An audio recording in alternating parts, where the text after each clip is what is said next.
அல்லாஹ் கூட திருமறையிலே அவ்வளவு அழகான கொள்கையை சுமந்த, கலப்படமற்ற ஒரு கொள்கையை சுமந்த நேர்மையான ஒரு மனிதரை பார்த்து அல்லாஹு தஆலா சொல்லுகிறான். ரசூலுல்லாஹி ஸல்லல்லாஹு அலைஹி வஸல்லம் அவர்களை பார்த்து சொல்லுகிறான், ஃபபிமா ரஹ்மத்தின் மினல்லாஹி லின்த லஹும் வலவ் குன்த ஃபத்தன் கலீலல் கல்பி லம் ஃபது மின் ஹவுலிக்.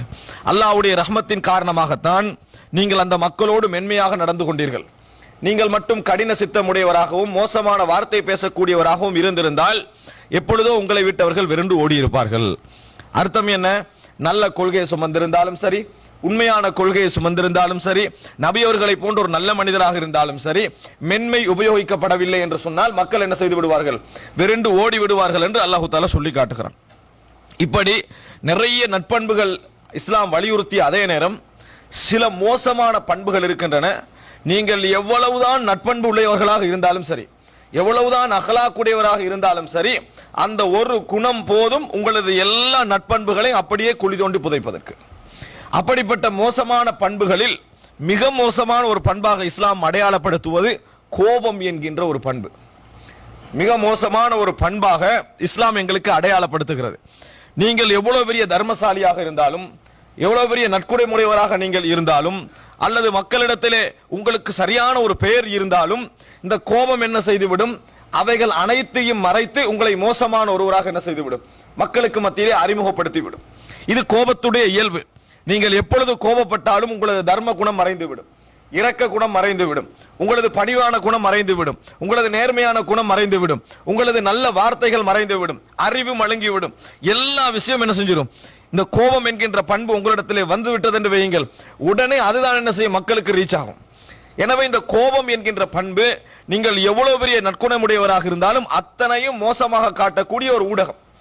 அதனால கோபத்தை பற்றி இஸ்லாம் என்ன செய்கிறது என்று சொன்னால் மிகவும் எச்சரித்து சொல்வதை நாங்கள் பார்க்கிறோம். நாங்கள் வீடுகளிலே நம்ம பார்த்திருப்போம், நாடுகளிலே பார்த்திருப்போம். சில மக்களை நீங்கள் பார்ப்பீர்கள், நிறைய தர்ம குணமுடையவராக இருப்பார்கள், ஊர்ல நல்ல பெயர் எடுத்திருப்பார்கள், ஆனா பேச பயப்படுவார்கள் மக்கள். அவரோடு என்ன செய்வார்கள்? பேச பயப்படுவார்கள். என்ன காரணம் என்றால் எப்ப எந்த நிலைமையில இருப்பாருன்னு தெரியாது. வீட்டுல அதாவது ஊர்ல உள்ளவர்கள் ஐடியா கொடுத்து கொண்டிருப்பார்கள், நீங்க கடை டைம்ல போய் சந்திக்காங்க, அந்த டைம்ல போனா என்ன செய்வாரு? கடுமையா கோபமாக இருப்பாரு. வீட்டுல சுப தொழுது போட்டு என்ன செய்யுங்க? போய் சந்திங்க, அந்த டைம்ல கொஞ்சம் என்ன செய்வார்? கூலாக இருப்பாரு.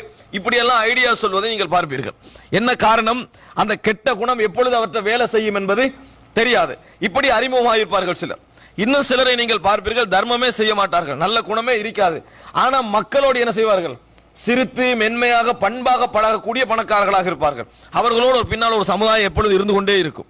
என்ன காரணம்? பெரிய தர்மவாளி என்பதற்கல்ல, நேர்மையானவர் என்பதற்காக அல்ல, அவருடைய மென்மை குணத்தின் காரணமாக, அவருடைய நளினம். அவர் கோபப்படாமல் மக்களோடு எந்த நேரமும் என்ன செய்வார்? இரக்கமாக பேசுவார் என்கின்ற குணத்தின் காரணமாக. முதலாக நாங்கள் மனதிலே பதிய வைத்துக் கொள்ள வேண்டும், இந்த கோபம் என்கின்ற குணம் பலவிதமான மோசமான விளைவுகளை என்ன செய்யும்? ஏற்படுத்தும். அதில் முதலாவது என்ன? நீங்கள் கஷ்டப்பட்டு உங்களிடத்திலே தக்க வைத்து உருவாக்கி இருக்கக்கூடிய நற்பண்புகளை அழித்துவிடும். நற்பண்புகளை உங்களிடத்தில் இல்லாமலாக்காது விட்டாலும் பிறரிடத்தில் என்ன செய்யும்? உங்களை மோசமான ஒருவராக என்ன செய்யும்? அதை அறிமுகப்படுத்தும். கெட்ட ஒருவராக உங்களை அறிமுகப்படுத்தும். எம்மை நாமே கெட்டவராக அறிமுகப்படுத்திக் கொள்வதை நாம் விரும்ப மாட்டோம். எம்மை நாமே கெட்டவர்களாக அறிமுகப்படுத்திக் கொள்வதை விரும்ப மாட்டோம். எம்மை பற்றி ஒருவர் கெட்டவராக பேசுவதை நாம் என்ன செய்ய மாட்டோம்? விரும்ப மாட்டோம். அப்படி என்று சொன்னால் கோபம் என்ற குணத்தை பற்றி நிறையவே சிந்திக்க வேண்டும். நம்மை மோசமாக அறிமுகப்படுத்தக்கூடிய கோபம் என்ற குணம்.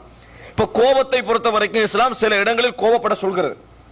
மார்க்கத்துக்கு முரணான விஷயங்கள், மார்க்கத்தில் தடுக்கப்பட்ட விஷயங்கள் நடக்கின்ற பொழுது நாம் கோபப்படுவதை இஸ்லாம் அனுமதிக்கிறது.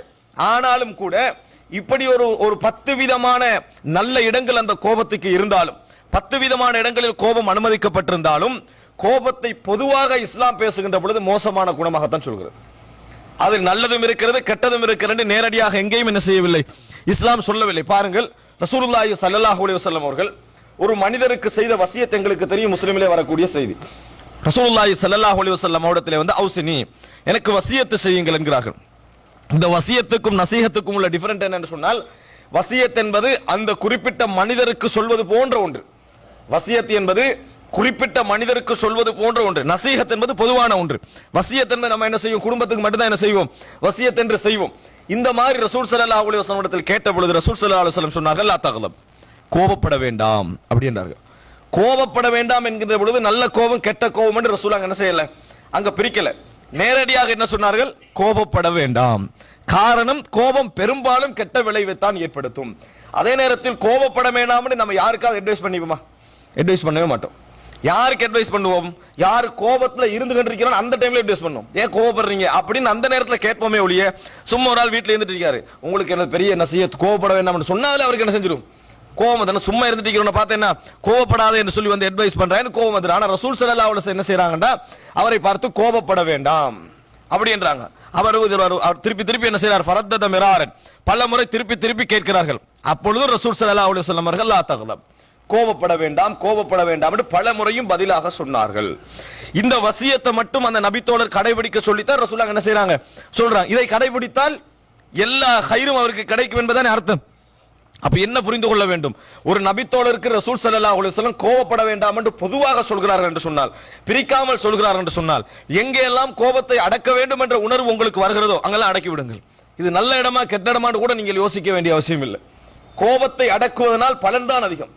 கோபத்தை அடக்குவதனால் பலன்தான் அதிகம் என்பதை ரசூலுல்லாஹி ஸல்லல்லாஹு அலைஹி வஸல்லம் இங்கே சொல்கிறார்கள். எம்மை மோசமான முறையில் அதை அறிமுகப்படுத்தி விடும். பாருங்கள், அல்லாஹ் தஆலா கூட குர்ஆனிலே சொல்லுகின்ற பொழுது, அதாவது ஒரு முஃமினுடைய பண்புகளில் ஒன்றாக அல்லாஹ் தஆலா இதை சொல்லி காட்டுகிறான். வல்லதீன யுன்ஃபிகூன ஃபிஸ் ஸர்ராஇ வத்-தர்ரா வல் காதிமீனல் கைத வல் ஆஃபீன அனின் நாஸ் வல்லாஹு யுஹிப்புல் முஹ்சினீன். குர்ஆன் வசனங்கள் இருக்கிறதவே, அது முன்பின் பல விதத்துல தொடர்பாக இருக்கும். அல்லாஹ் தஆலா சொல்லுகிறான், அதாவது அவர்கள் கோபமான, அதாவது கஷ்டமான நிலையிலும் வசதியான நிலையிலும் செலவழிப்பார்கள். கஷ்டமான நிலையிலும் வசதியான நிலையிலும் செலவழிப்பார்கள். அப்படின்னா என்ன? நம்ம பெரும்பாலும் வசதியான நிலையில தாராளமா முகத்துல சிரிச்சு என்ன செய்வோம்? தர்மம் செய்வோம். நீங்க கஷ்டப்பட்டு சோதிக்கப்பட்டு குடும்பத்துல எல்லாம் பிரச்சனை ஆகிற டைம்ல நீங்க வளமையா உதவி செய்யறவர் அன்றைக்கு மாறாடுவீங்களே, அன்றைக்கு சின்னொரு ஹெல்ப் எடுக்கலன்னா உனக்கு புத்தி இல்லையா கொஞ்சமாவது கேட்போம். ஏன் நம்ம இவ்வளவு நாளா உனக்கு உதவி செஞ்சீங்க, கொஞ்சமாவது அறிவில்லையான்னு. ஆனா முந்தின நாள் ஏசவும் மாட்டோம், அடுத்த நாள் ஏசவும் மாட்டோம். நம்ம இருக்கிற சிச்சுவேஷன்ல கஷ்டத்துல கேட்ட உடனே என்ன செய்யும்? எந்த நாளுமா ஒருத்தன் இப்படி செய்யறது என்று வேற மாதிரி எல்லாம் மனசுக்கு சிந்திக்க தோன்றும். அல்லாஹ் முதலாவது என்ன செய்யறான்னு சொன்னா அப்படி இல்லை. வல்லதீன யுன்ஃபிகூன ஃபிஸ் ஸர்ராஇ வத்-தர்ரா, கஷ்டமான சூழ்நிலையிலும் நல்ல சூழ்நிலையிலும் அவர்கள் தர்மம் செய்வார்கள், செலவழிப்பார்கள். அதற்கேற்ப செலவழிப்பார்கள். அடுத்ததா அல்லாஹ் என்ன சொல்றான்னு சொல்லுங்க. நான் முன் சொன்ன நிகழ்வுக்கு சம்பந்தம் மாதிரி சொல்றேன். வல் காதுமீனல் கைத், ஆத்திரத்தை அடக்கிக் கொள்வார்கள். அல்லாஹ் தொடர்ந்து சொல்றான், வல் காதுமீனல் கைத, ஆத்திரத்தை அவர்கள் என்ன செய்வார்கள்? அடக்கிக் கொள்வார்கள். அப்படின்னா என்ன? எல்லா இடங்களிலும் மனிதனுக்கு முன் சொன்ன பண்போடு சில கட்டங்கள் என்ன செய்யும்? ஆத்திரங்கள், கஷ்டம், அந்த மாதிரியான வெறுப்புகள் வரும். அதை அடக்கிக் கொள்வார்கள். அங்க சொல்ற வார்த்தை கதமே என்ன தெரியுமா? ஒரு பெட்டியில நீங்க குறிப்பிட்ட பொருட்களை எல்லாம் போட்டு அடைத்த பின்னால, அதுக்கு பின்னால எதுவுமே போட முடியாது என்று சொல்லப்படுகிற நேரத்தில் இன்னொரு பொருளை கொண்டு வந்தாங்க போடுங்க என்று சொன்னா, போட்டுத்தான் ஆகணும் என்று சொன்னா என்ன செய்வோம்? அதை இறுக்கி அடக்குவோமே, உள்ளுக்கு போட்டு அமுக்குவோமே. அதான் அதுக்கு தான் என்ன செய்யறது? காதிமீனல் கைத, அவர்கள் ஆத்திரத்தை மென்று அடக்கிக் கொள்வார்கள். அது மாத்திரமல்ல, அதோட நிக்க மாட்டாங்க. வல் காதிமீனல் கைத, நீங்களே நிறைய பேர் ஆத்திரத்தை அடக்கிறாங்க. ஆனா அடக்கிறது நல்லா விளங்கும். எப்படி விளங்கும்? அடக்கிறது நல்லா, ஒரு மேசையில் ஒரு தட்டு விழும், விளங்கிட்டா? அதே போல வார அப்படின்னு 2-3 விஷயம் என்ன செய்வாங்க? ஒரு 4 வார்த்தைகள் 5 வார்த்தை பேசித்தான் அடங்கும். அப்படிதான் அடக்குவார்கள். அல்லாஹ் என்ன சொல்றான்? அப்படி அடக்க மாட்டாங்க. வல் ஆஃபீன அனின் நாஸ், மக்களை மன்னித்து விடுவார்கள். மக்களை மன்னித்து விடுவார்கள். அப்படித்தான் அடக்குவார்கள். அவங்களோட வார்த்தையில் என்ன செய்யும்? சரி உன்னைய மன்னிச்சுட்டேன் அப்படி என்று சொல்லி என்ன செய்வார்கள்? அப்படி நடப்பார் அவர்கள். அதுலயும் நிறைய பேர் எங்கெல்லாம் இருக்கிறாங்க அப்படின்னு சொன்னா, எனக்கு வார கோபத்துக்கு 2-3 விஷயங்கள் செய்யலாம், ஆனால் உன்னை மன்னித்து விடுகிறேன். இது நல்ல இல்லை. இது என்னது? நல்லாக இல்லை. வல் ஆஃபீன அனின் நாஸ், மக்களை மன்னித்து விடுவார்கள் என்று சொல்லி நிறுத்தாம அல்லாஹ் வல்லாஹு யுஹிப்புல் முஹ்சினீன், நலவு செய்கின்றவர்களை அல்லாஹ் விரும்புகிறான். நலவு செய்கின்றவர்களை அல்லாஹ் தஆலா விரும்புகிறான். ஒன்று புரிந்து கொள்ளுங்கள், இங்க அல்லாஹ் தஆலா நலவு செய்கின்றவர்களை விரும்புவதாக சொல்கிறான். இதே மாதிரி ஒரு சொல்லி அல்லாஹ் இன்னொரு இடத்துல எப்படி சொல்கிறான் என்றால், இன்னல்லாஹ லா யுதீஉ அஜ்ரல் முஹ்சினீன், அல்லாஹ் தஆலா நலவு செய்கின்றவர்களுடைய கூலியை எப்பொழுதும் வீணாக்க மாட்டான். இது நீங்க அடக்கினது மறந்து போயிருக்கும், மக்களை மன்னித்தது மறந்து போயிருக்கும், விட்டு கொடுத்தது மறந்து போயிருக்கும். ஆனா இறைவன் மறக்க மாட்டான். உங்களோட அந்த அஜ்ர அல்லாஹ் என்ன செய்ய மாட்டா? மறுமையில் ஒரு பெரிய கூலியாக உங்களுக்கு என்ன செய்வான்? திருப்பி தருவான். அப்ப முதல் கட்டமாக நாம் புரிந்து கொள்ள வேண்டும், இது ஒரு மோசமான பண்புகளிலே ஒன்று இந்த கோபம் என்பது. இன்னொரு இடத்துல அல்லாஹ் தஆலா குர்ஆனிலே சொல்லுகின்ற பொழுது, வல்லதீன யஜ்தனிபூன கபாயிரல் இஸ்மி வல் ஃபவாஹிஷ் வ இதா மா கதிபுஹும் யக்ஃபிரூன், அவர்கள் மோசமான பெரும் பாவங்களை, மானக்கேடான விஷயங்களை தவிர்த்து கொள்வார்கள், கோபப்பட்டால் அடக்கிக் கொள்வார்கள். கோபப்பட்டால் அவர்கள் மன்னிப்பார்கள், கோபப்பட்டால் அவர்கள் மன்னிப்பார்கள் என்று அல்லாஹ் தஆலா சொல்கிறார். இந்த வசனத்தில் இன்னொரு விளக்கம் இருக்கு, நான் பின்னால் சொல்லுகிறேன். அப்ப இந்த விஷயங்கள் எல்லாம் எங்களுக்கு எதை காட்டுகிறது என்றால், கோபம் என்பது எம்மை கெட்ட மனிதராக பிறருக்கு என்ன செய்யும்? அறிமுகப்படுத்தும். மோசமான குணமுடையவராக அறிமுகப்படுத்தும். நீங்க எவ்வளவு நல்ல பண்புகளை மனதிலே தாங்கி இருந்தாலும் கூட உங்களை எப்படிப்பட்டவராக அறிமுகப்படுத்தும்? மோசமான. நம்மளுக்கு விருப்பமா? நிறைய பேர் எங்களே இருக்கிறாங்க. குடும்பம், அதாவது நல்ல பேர் எடுத்திருப்பார்கள், ஆனா அந்த பேர் அவருக்கு கிடைக்காது, அந்த பாராட்டு அவருக்கு கிடைக்காது. அதை நினைத்து அவர்களே மன வருத்தப்படுவார்கள். ஏன் இந்த மக்கள் இப்படி நினைக்கிறாங்க, நான் இவ்வளவு செஞ்சிருக்கிறேன் என்று அவர்கள் அந்த கோபம் என்ற பண்பை சிந்திப்பது கிடையாது. அதனாலதான் எனக்கு இந்த நிலைமை வருகிறது என்று சிந்திப்பது கிடையாது. அப்ப முதலாவது முஃமினாக இருந்தால் கோபம் வராது என்பதல்ல, கோபத்தை அடக்குவார்கள் என்று அல்லாஹ் தஆலா சொல்றார். அவர்கள் லா யக்லபூன், கோபமே படமாட்டார்கள் சொல்லல, கோபத்தை அடக்குவார்கள் என்று அல்லாஹ் ரப்பல் ஆலமீன் என்ன செய்கிறார்? சொல்லி காட்டுவதை நாம் பார்க்கிறோம். ஆக அன்புள்ள சகோதரர்களே, இது முதல் பதிவாக இருக்க வேண்டும்.